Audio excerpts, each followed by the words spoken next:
Welcome friends, knowledge ভার্সেটাইলে সবাইকে স্বাগত জানাই। গ্রামারের ডাউট ক্লিয়ার করতে চ্যানেলটি অবশ্যই সাবস্ক্রাইব করবে এবং নোটিফিকেশন পেতে বেল বাটনটি অ্যাক্টিভ করে দেবে। আজ আমরা noun clause used as subjective complement and objective complement রূপে আলোচনা করব। কথার অর্থ হচ্ছে সাবজেক্টিভ কমপ্লিমেন্ট রূপে নাউন ক্লজের ব্যবহার এবং অবজেক্টিভ কমপ্লিমেন্ট রূপে নাউন ক্লজের ব্যবহার আমরা আজকের আলোচনায় দেখব। চলো মূল আলোচনায় আসা যাক। Noun clause as subjective complement and objective complement. Complement কথার অর্থ বাড়তি কিছু তথ্য দেওয়া। সাবজেক্ট বা অবজেক্ট সম্পর্কে যখন বাড়তি কোনো তথ্য পাওয়া যায় তখন সেটাকে বলে কমপ্লিমেন্ট, সেটাকে কিন্তু অবজেক্ট বলে না। তো কমপ্লিমেন্ট আমরা মূলত যেসব ভার্বের পর পেয়ে থাকি সেই ভার্বগুলো হচ্ছে লিঙ্কিং ভার্ব বা ইনট্রানজিটিভ ভার্ব। সেই ভার্বগুলোর উল্লেখ এখানে আমি করে দিয়েছি, যেমন am, is, are, was, were, feel, seem, look, appear, smell, taste, sound, remain, become, stay, turn, grow. এই ধরনের যে ভার্বগুলো রয়েছে এগুলো ইনট্রানজিটিভ ভার্ব এবং এগুলোকে লিঙ্কিং ভার্বও বলে। এরপর যে শব্দটা বসে সেটা সাবজেক্ট সম্পর্কেই নতুন কোনো তথ্য দেয়। অতএব এরপর যে শব্দটি বসবে সেটাকে তোমরা অবজেক্ট না বলে বলবে কমপ্লিমেন্ট। আবার যে শব্দটি বসবে সেটা যদি কোনো শব্দ না হয়ে যদি একটা ক্লজ হয়, ক্লজ কথার অর্থ হচ্ছে বাক্যের অংশ এবং সেটা হচ্ছে অপ্রধান বাক্যাংশ। অপ্রধান কথার অর্থ নির্ভরশীল বাক্যাংশ বা সাবঅর্ডিনেট ক্লজ। আমরা নাউন ক্লজ নিয়ে আলোচনা করছি। নাউন ক্লজ হচ্ছে সাবঅর্ডিনেট ক্লজের একটা অংশ। সাবঅর্ডিনেট ক্লজকে তিনটে ভাগে ভাগ করা যায়: নাউন ক্লজ, অ্যাডজেক্টিভ ক্লজ এবং অ্যাডভার্বিয়াল ক্লজ। তো কমপ্লিমেন্টের পরিবর্তে যদি আমরা নাউন ক্লজের ব্যবহার করি তো তখন সেই নাউন ক্লজটা সেই বাক্যের সাবজেক্ট সম্পর্কে বাড়তি কোনো তথ্য দেয়। অতএব সেই ক্লজটাই তখন কমপ্লিমেন্টের ভূমিকায় থাকে এবং তখন তাকে বলে সাবজেক্টিভ কমপ্লিমেন্ট। তো তোমরা এই ভার্বগুলোকে মনে রাখবে। এই ভার্বের পর কমপ্লিমেন্টের ব্যবহার হয় এবং এই ভার্বের পর যদি কমপ্লিমেন্টের পরিবর্তে তুমি নাউন ক্লজের ব্যবহার করো তবে সেটা হয়ে যাবে সাবজেক্টিভ কমপ্লিমেন্ট, কারণ সেটা সাবজেক্ট সম্পর্কে কিছু বলে। যেমন দেখো, the allegation was clear. The allegation, আরোপটা পরিষ্কার ছিল। এবার খেয়াল করে দেখো, এখানে ওয়াজের ব্যবহার রয়েছে। ক্লিয়ার, ক্লিয়ারটা কি ছিল? পরিষ্কার কি ছিল? আরোপ, দোষারোপ যেটা সেটা পরিষ্কার ছিল। এখানে এই ক্লিয়ারটা হচ্ছে তোমার কমপ্লিমেন্ট। কিন্তু এখানে ক্লিয়ারটা না বসিয়ে যদি এই ক্লিয়ারের পরিবর্তে একটা ক্লজ বসিয়ে দিই, the allegation was that he broke the pen, যে সে কলমটি ভেঙেছিল। এখানে আরোপটা কি? যে সে কলমটা ভেঙেছিল। অতএব এখানে এই যে সে কলমটি ভেঙেছিল এই পুরোটাই এই অ্যালিগেশনের কমপ্লিমেন্ট। অর্থাৎ এখানে অ্যালিগেশন যে দোষারোপটি কি? দোষারোপটা হচ্ছে সে কলমটা ভেঙেছিল। তো এখানে ক্লিয়ার একটা শব্দ না বসিয়ে যখন একটা ক্লজ বসিয়ে দিলাম, এই ক্লজটাই এই যে সাবজেক্ট সম্পর্কে নতুন একটু বাড়তি তথ্য দিল। অতএব এখানে এই নাউন ক্লজটি হয়ে গেল এই সাবজেক্টের কমপ্লিমেন্ট, কারণ এই সাবজেক্ট সম্পর্কে একটা নতুন তথ্য দিল। পরের কোশ্চেনটা দেখি। পরের example, the question is new. প্রশ্নটি নতুন।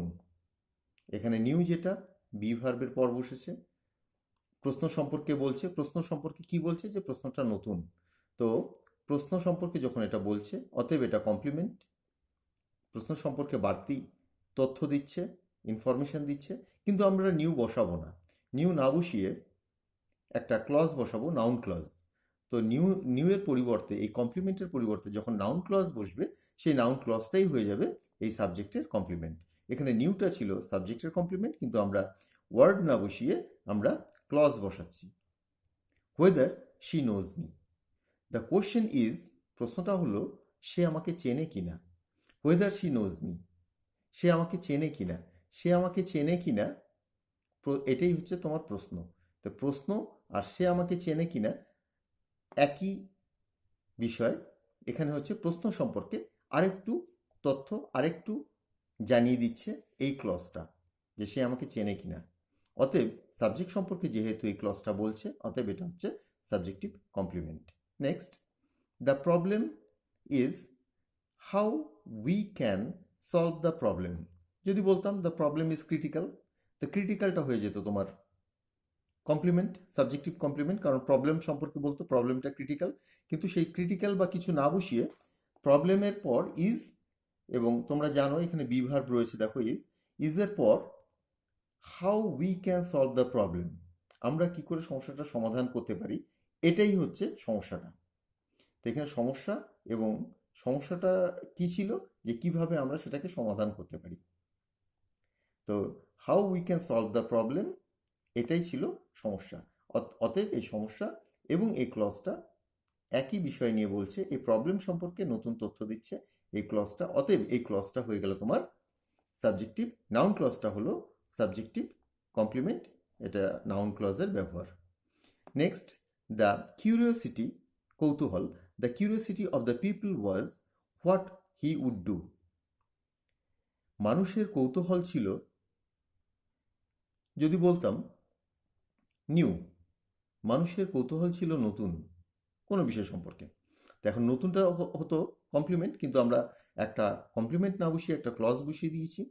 The curiosity of the people was what he would do, সে কি করবে, সে কি করবে, এটাই ছিল কিউরিওসিটি। এবার কিউরিওসিটি আর হোয়াট হি উড ডু, সে কি করবে, কিউরিওসিটি সম্পর্কে নতুন তথ্য দিচ্ছে, আরও একটু জানিয়ে দিচ্ছে। অতএব হোয়াট হি উড ডু, সে কি করবে, এটা তোমার নাউন ক্লজ, এবং এটা সাবজেক্ট সম্পর্কে, সাবজেক্ট হচ্ছে কিউরিওসিটি, এর সম্পর্কে নতুন কোনো তথ্য দিচ্ছে, অতএব এটা subjective complement.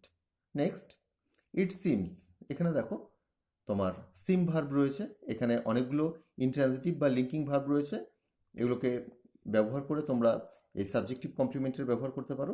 It seems that he will Regain his health.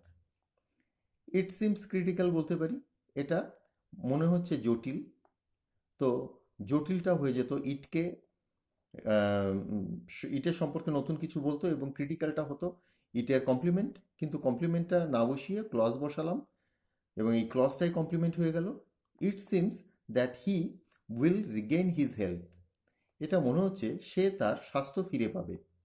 এবার ইট, এই প্রোনাউনটা সম্পর্কে, এই সাবজেক্টটি সম্পর্কে আরও তথ্য দিচ্ছে যে সে তার স্বাস্থ্য ফিরে পাবে, অতএব এটা এই সাবজেক্টের complement. Her fear is that she may fail. Her fear এটা হচ্ছে সাবজেক্ট তার ভয়টা কি, যদি বলতাম হার ফেয়ার ইজ হেয়ার, বা হার ফেয়ার ইজ নিউ, তার ভয়টা নতুন, সেই ওয়ার্ডটা না দিয়ে আমরা একটা ক্লজ দিলাম, her fear is that she may fail, যে সে ব্যর্থ হতে পারে, ফেল করতে পারে। তার ভয়টা সম্পর্কে নতুন তথ্য দিল, ভয়টা কি নিয়ে, কি ভয়, যে সে ফেল করতে পারে। অতএব ভয় সম্পর্কে নতুন কিছু বলছে এই ক্লজটা, এই পুরো ক্লজটাই হয়ে গেল কমপ্লিমেন্ট, এবং হার ফেয়ার হচ্ছে সাবজেক্ট, এবং এটা subjective complement. Next example, the question is, প্রশ্নটা হলো দ্য কোশ্চেন ইজ আনকমন। যদি বলতাম আনকমন, তো আনকমন হলে ওটা কমপ্লিমেন্ট হতো, কারণ বি ভার্বের পরে বসেছে এবং সাবজেক্ট সম্পর্কে নতুন কোনো তথ্য দিচ্ছে, কিন্তু আমরা কমপ্লিমেন্ট না বসিয়ে একটা ক্লজ বসিয়ে দিলাম। The question is হুয়েদার we should go or not, আমরা যাব কি না, আমাদের যাওয়া উচিত হবে কি না। তো কোশ্চেনটা কি, আমাদের যাওয়া উচিত হবে কি না, অর্থাৎ কোশ্চেনের ডিটেল, যেটা প্রশ্নের বিষয় সেটা ডিটেলে এখানে বলা রয়েছে, প্রশ্নকেই আরও ডিটেলে বলেছে যে আমাদের যাওয়া উচিত হবে কি না। অতএব whether we should go or not, এটা হচ্ছে কোশ্চেনটা হচ্ছে সাবজেক্টের কমপ্লিমেন্ট। চলো পরবর্তী পর্যায়ে আসি। 8 নম্বর এক্সাম্পলটা দেখো, the problem is what hour next step should be. সব এক্সাম্পলগুলো একই রকম, অনেকগুলো এক্সাম্পল দিচ্ছি, তোমরা রিপিটেডলি দেখবে এবং আশা করি বুঝতে কোনো অসুবিধা হবে না, কারণ এর পূর্বের যে ক্লাস আমাদের ছিল সেখানে আমরা নাউন ক্লজ সম্পর্কে ভিন্ন ভিন্নভাবে আলোচনা করেছি, কিন্তু সেখানে সাবজেক্টিভ কমপ্লিমেন্ট এবং অবজেক্টিভ কমপ্লিমেন্ট নিয়ে এত ডিটেলে আলোচনা ছিল না, বা ছিলই না। The problem is what hour next step should be, আমাদের পরবর্তী পদক্ষেপ কি হবে সেটাই ছিল সমস্যা। এখানে সমস্যা সেটাকে বিস্তারিত বলা হয়েছে এই ক্লজের মাধ্যমে। ক্লজটা নাউন ক্লজ, অতএব এটা কমপ্লিমেন্ট রূপে ব্যবহার হয়েছে, কারণ এটা বি ভার্বের পর বসেছে। আর এই ক্লজটা এই প্রবলেম সম্পর্কে আরো নতুন তথ্য দিচ্ছে। তো কি হলো, এটা সাবজেক্ট সম্পর্কে নতুন তথ্য দিচ্ছে, তাই সাবজেক্টিভ কমপ্লিমেন্ট। আবার বলে দিই, যদি ইজের পর কোনো অবজেক্ট থাকতো, ইজের পর অবজেক্ট থাকে না, সরি, কোনো ভার্বের পর, ট্রানজিটিভ ভার্বের পর অবজেক্ট থাকতো এবং অবজেক্ট সম্পর্কে যদি কোনো কমপ্লিমেন্ট থাকতো, সেটা কি বলে অবজেক্টিভ কমপ্লিমেন্ট। এরপরেই আমরা সেটা নিয়ে আলোচনা করব। The truth is that he is not innocent. যদি বলি দ্য ট্রুথ ইজ হেয়ার বা ট্রুথ ইজ নট নোন, তো সেটা হয়ে যেত তোমার complement, truth are not known, কিন্তু কোনো শব্দ না দিয়ে that he is not innocent, যে সে নির্দোষ নয়, এটাই হচ্ছে সত্য। সত্যটা কি? সে নির্দোষ নয়, যে সে নির্দোষ নয়। তো এই সত্য সম্পর্কে এটা আরেকটু বলে দিচ্ছে। তো অতএব এটা তোমার সাবজেক্টিভ কমপ্লিমেন্ট, কারণ এটা সাবজেক্ট সম্পর্কে বলছে। এক কথায় মনে রাখবে যে ভার্বগুলো দিয়েছি, am, is, are, was, were, feel, seem, look, appear, smell, taste, sound, remain, become, stay, turn, grow, এইগুলোর পর যে শব্দটা বসে সেগুলোকে কমপ্লিমেন্ট বলে, এবং সেই কমপ্লিমেন্ট না বসে সেখানে যদি কোনো ক্লজ বসে, তা সেটাই হয়ে যায় subjective complement. He became what he wanted to be. He became a doctor যদি বলতাম, তো ডক্টরটা কিন্তু অবজেক্ট হতো না, কারণ বিকেমের পর অবজেক্ট বসে না। হি আর ডক্টর একই ব্যক্তি হতো। হি বিকেম এ ডক্টর, ডক্টর যে হিও সে, অর্থাৎ হি সম্পর্কে নতুন তথ্য দিচ্ছে ডক্টর। আমি ডক্টর না বসিয়ে একটা ক্লজ বসিয়ে দিলাম he became what he wanted to be, সে যা হতে চেয়েছিল। তো সে যা হতে চেয়েছিল সেটা কে? সাবজেক্ট। অতএব সাবজেক্ট সম্পর্কে এখানে নতুন তথ্য দিচ্ছে, এই ক্লজটা হয়ে গেল তোমার সাবজেক্টিভ কমপ্লিমেন্ট। পয়েন্ট টুতে আসছি। এবার আমরা আসছি অবজেক্টিভ কমপ্লিমেন্টে। অবজেক্টিভ কমপ্লিমেন্টে অ্যাট্রিবিউটিভ ডিট্রানজিটিভ ভার্ব, এটা হয়তো তোমরা নতুন শুনেছো, ভার্বের ব্যবহার হয়। তো অ্যাট্রিবিউটিভ ডিট্রানজিটিভ ভার্ব কয়েকটি উদাহরণ এখানে দিচ্ছি, এছাড়া আরও কিছু তোমরা এক্সাম্পলের মধ্যেও পেয়ে যাবে। সেইগুলো দেখো। এগুলো এক ধরনের ট্রানজিটিভ ভার্ব। এই ট্রানজিটিভ ভার্বগুলোর পর একটা অবজেক্ট বসে এবং সেই অর্থ সম্পূর্ণ করার জন্য সেই অবজেক্টের পর আবার একটা কমপ্লিমেন্ট বসে। এই ভার্বগুলোর বিশেষত্বই এই, যেমন অ্যানাউন্স, কল, ফাইন্ড, নেম, নেমটা এখানে ভার্ব কারণ নাম করা, paint, prove, decorate, declare, appoint, consider, keep ইত্যাদি আরও কিছু ভার্ব রয়েছে। এই ভার্বগুলো একটি অবজেক্ট, মানে এই ভার্বের পর, এগুলো এক ধরনের ট্রানজিটিভ ভার্ব, এই ভার্বগুলোর পর একটা অবজেক্ট বসাতে হয়, কিন্তু তাতেও অর্থ সম্পূর্ণ হয় না। অবজেক্টের পর তার একটা কমপ্লিমেন্ট গ্রহণ করে, এই অবজেক্টটি তার একটা কমপ্লিমেন্ট গ্রহণ করে অর্থ সম্পূর্ণ করতে। অর্থাৎ একটা সাবজেক্ট, তারপর তুমি এই ভার্বটাকে বসাবে, তারপর অবজেক্ট বসবে, তবুও অর্থ সম্পূর্ণ হবে না, তারপর একটা কমপ্লিমেন্ট বসালে তবে গিয়ে তোমার অর্থটা সম্পূর্ণ হবে। তো অবজেক্টের পর যেহেতু কমপ্লিমেন্ট বসবে, তো সেই জন্য সেটাকে বলে অবজেক্টিভ কমপ্লিমেন্ট। এবার কমপ্লিমেন্টের জায়গায় তুমি যদি একটা ক্লজ বসিয়ে দাও, তবে সেটা হয়ে যাবে অবজেক্টিভ ক্লজ, এবং সেটা হচ্ছে নাউন ক্লজকে অবজেক্টিভ কমপ্লিমেন্ট হিসাবে ব্যবহার করা। চলো আমরা উদাহরণের মাধ্যমে জানি। এক্সাম্পল দেখো, the teacher will announce me the best বয়। প্রথমে তোমাদেরকে কমপ্লিমেন্ট দিয়ে বোঝাচ্ছি, তারপর এর সাথে অবজেক্টিভ কমপ্লিমেন্ট কি সেটা বুঝিয়ে দিচ্ছি। The teacher will announce me the best বয়, শিক্ষক আম্মাকে সবচেয়ে ভালো ছেলে ঘোষণা করবে। এবার দেখো, টিচার, এখানে অ্যানাউন্সটা হচ্ছে ভার্ব, মিটা হচ্ছে অবজেক্ট, কিন্তু তারপর দ্য বেস্ট বয়। এখানে মি আর বেস্ট বয় কিন্তু একই ব্যক্তি। এখানে বেস্ট বয়টা কোনো অবজেক্ট নয়, এই মি সম্পর্কেই আরেকটু তথ্য দিচ্ছে, অতএব দ্য বেস্ট বয়টা হচ্ছে কমপ্লিমেন্ট। কিন্তু আমরা যদি বেস্ট বয়টা না বসিয়ে এখানে একটা ক্লজ বসিয়ে দিই, এই মি সম্পর্কে আরও তথ্য দেবে যেটা, তবে সেটা হয়ে যাবে অবজেক্টিভ কমপ্লিমেন্ট, কারণ কমপ্লিমেন্ট কার সম্পর্কে দেবে? মি সম্পর্কে। The teacher will announce me that I am the best boy of the class, যে that I am the best boy of the class, এটা কার সম্পর্কে বলছে? টিচার সম্পর্কে না মি সম্পর্কে? মি সম্পর্কে। টিচার আমাকে ঘোষণা করবে যে আমি ক্লাসের সবচেয়ে ভালো ছেলে। অর্থাৎ এই যে পুরো ক্লজটা, আর দ্যাটের অর্থ যে, তোমরা জানো ইতিমধ্যেই, দ্যাট যখন যে অর্থে প্রকাশ পায় তখন সেটা নাউন ক্লজ হয়, আর এখানে কমপ্লিমেন্টের জায়গায় বসছে, অতএব এটা নাউন ক্লজ। তো মি সম্পর্কে এই ক্লজটা বলছে, মিটা অবজেক্ট, মি সম্পর্কে বলছে, নতুন তথ্য দিচ্ছে, বাড়তি ইনফরমেশন দিচ্ছে, অতএব এটা অবজেক্টিভ কমপ্লিমেন্ট। নেক্সটটা দেখো, হি ফাউন্ড মি ইনোসেন্ট। সে আমাকে পেয়েছিল নির্দোষ। He subject, found verb, me object. Innocent নির্দোষ, নির্দোষ কে? মি, আমি। অর্থাৎ আমার সম্পর্কে বলা হচ্ছে নির্দোষ। তো এটা হচ্ছে তোমার কমপ্লিমেন্ট। কিন্তু একটা শব্দ না বসিয়ে, কমপ্লিমেন্ট না বসিয়ে, এটাকে উঠিয়ে দিয়ে এর পরিবর্তে একটা সম্পূর্ণ ক্লজ বসিয়ে দিচ্ছি। He found me that I was innocent. সে পেয়েছিল আমাকে যে, বা সে দেখেছিল আমাকে যে আমি নির্দোষ। দ্যাট আই ওয়াজ ইনোসেন্ট, এটা কার সম্পর্কে বলছে? মি সম্পর্কে বলছে। এবং মিটা অবজেক্ট, অবজেক্ট সম্পর্কে নতুন তথ্য দিচ্ছে ক্লজটা, অতএব এটা অবজেক্টিভ কমপ্লিমেন্ট এবং noun clause as used as objective complement. You prove them honest. তুমি তাদেরকে সৎ বলে প্রমাণিত করেছিলে। এখানে অনেস্ট যেটা, এটা কমপ্লিমেন্ট। কার কমপ্লিমেন্ট? দেম সম্পর্কে বলছে যে তারা অনেস্ট। অনেস্টটাকে এবার চেঞ্জ করে দিচ্ছি। অনেস্ট এই কমপ্লিমেন্টের পরিবর্তে, একটা ওয়ার্ডের পরিবর্তে একটা ক্লজ বসিয়ে দিচ্ছি। You prove them what they were. তুমি তাদের প্রমাণ করে দিয়েছিলে তারা আসলে যা ছিল। এমনও বলতে পারতাম, you prove them that they were honest, যে তারা সৎ।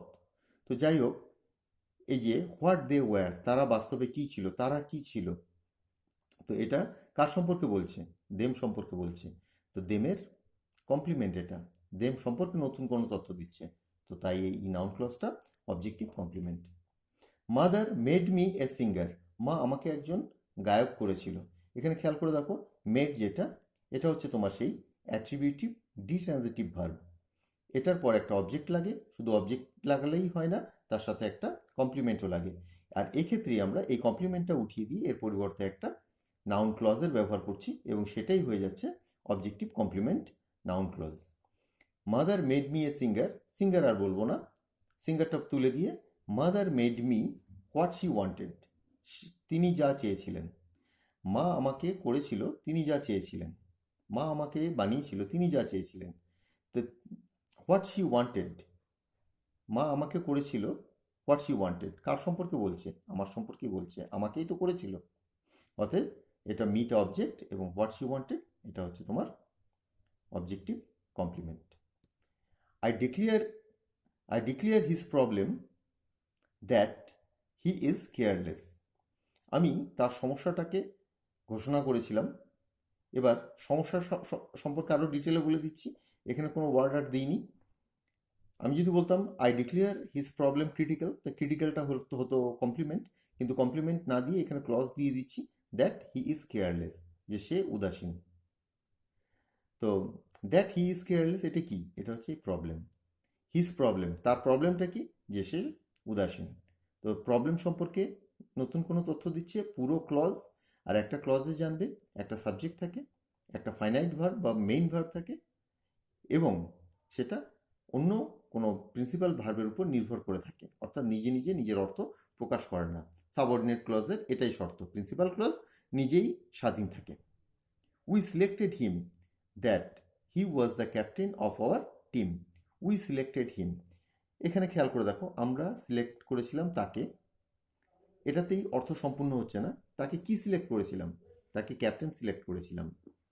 তো শুধু ক্যাপ্টেন এখানে না বলে এখানে বলছি একটা পুরো clause, we selected him that he was the captain of our team. তো that he was the captain of our team, সেটা কে? হিম। অবজেক্ট সম্পর্কে বলছি, অবজেক্ট সম্পর্কে এইটা কমপ্লিমেন্ট হিসেবে ব্যবহার হচ্ছে, অতএব এটা objective complement noun clause. They invited him that he was the chief guest. That তারা তাকে আমন্ত্রণ জানিয়েছিল যে সে হচ্ছে প্রধান অতিথি, যে সে ছিল প্রধান অতিথি। কে? হিম। অবজেক্ট, অবজেক্ট সম্পর্কে নতুন তথ্য দিচ্ছে, অতএব এটা কমপ্লিমেন্ট এবং এটা হচ্ছে অবজেক্টিভ কমপ্লিমেন্ট। এবং তোমাদের এই ভার্বগুলোকেও চিনে রাখতে হবে, অ্যাট্রিবিউটিভ ডিট্রানজিটিভ ভার্ব যেগুলো সেগুলো। হি অ্যাপয়েন্টেড মি দ্য ম্যানেজার বলতে পারি, তিনি আমাকে ম্যানেজার পদে অ্যাপয়েন্ট করেছিলেন, নিয়োগ করেছিলেন, কিন্তু ম্যানেজার না বসিয়ে একটা ক্লজ বসিয়ে দিলাম। He appointed me that I was the manager here. That I was the manager, এখানে কে আই ওয়াজ দ্য ম্যানেজারটা কে? মি সম্পর্কে বলছে, অতএব এই পুরো ক্লজটা হচ্ছে মি এর কমপ্লিমেন্ট, অবজেক্টের কমপ্লিমেন্ট, তাই অবজেক্টিভ কমপ্লিমেন্ট হচ্ছে এই নাউন ক্লজটা। They declared the problem that it was complex. They declared the problem complex বললেই হতো, তো তখন সেটা শুধু কমপ্লিমেন্ট হতো, ক্লজ হতো না। তো দ্যাট ইট ওয়াজ কমপ্লেক্স একটা ক্লজ বসিয়ে দিলাম, তো এটা হয়ে গেল এই প্রবলেম সম্পর্কে, যে প্রবলেমটা কমপ্লেক্স, তো প্রবলেম সম্পর্কে নতুন তথ্য দিচ্ছে, এটা হচ্ছে অবজেক্টিভ কমপ্লিমেন্ট, কারণ এটা প্রবলেম সম্পর্কে নতুন তথ্য দিচ্ছে এবং এটা clause. We painted the room what my father wanted. আমরা ঘরটাকে রং করেছিলাম যা আমার বাবা চেয়েছিল। আমার বাবা যেটা চেয়েছিল সেটা কি করেছিলাম? রং করেছিলাম সেই ঘরটাকে, ঘরটার যে রঙের বর্ণনা সেটা দেওয়া হচ্ছে। এখানে ঘর সম্পর্কে নতুন তথ্য দিচ্ছে, অর্থাৎ অবজেক্ট সম্পর্কে নতুন তথ্য দিচ্ছে অবজেক্টিভ কমপ্লিমেন্ট। তো তোমরা সাবজেক্টিভ কমপ্লিমেন্ট এবং অবজেক্টিভ কমপ্লিমেন্ট যখন কোনো বি ভার্ব এছাড়াও ইন্ট্রানজিটিভ ভার্ব থাকে, তো সেক্ষেত্রে সাবজেক্টের পর ভার্ব এবং তার ইন্ট্রানজিটিভ ভার্বের পর যেটা থাকে সেটা হচ্ছে সাবজেক্ট সম্পর্কে নতুন কোনো তথ্য দেয় এবং সেটা সাবজেক্টিভ কমপ্লিমেন্ট। এবং সেই কমপ্লিমেন্টের পরিবর্তে যদি ক্লজ বসিয়ে দিই নাউন ক্লজ, তো সেটা হচ্ছে noun clause as subjective complement. আর এখানে তোমরা দেখছো অবজেক্টের পরে অবজেক্ট সম্পর্কে যখন নতুন তথ্য দিচ্ছি সেটা হচ্ছে অবজেক্টিভ কমপ্লিমেন্ট, এবং অবজেক্টিভ কমপ্লিমেন্টের ক্ষেত্রে অ্যাট্রিবিউটিভ ডিট্রানজিটিভ ভার্বের ব্যবহার করবে, সেগুলো তোমরা পেয়ে যাচ্ছ, লিস্টও দিয়ে দিয়েছি। আর সাবজেক্টিভ কমপ্লিমেন্টের ক্ষেত্রেও লিঙ্কিং ভার্ব বা ইন্ট্রানজিটিভ ভার্বের ব্যবহার করবে, তারও লিস্ট তোমাদেরকে দিয়ে দিয়েছি। চলো পরবর্তী পর্যায়ে আরেকটু দেখে নিই।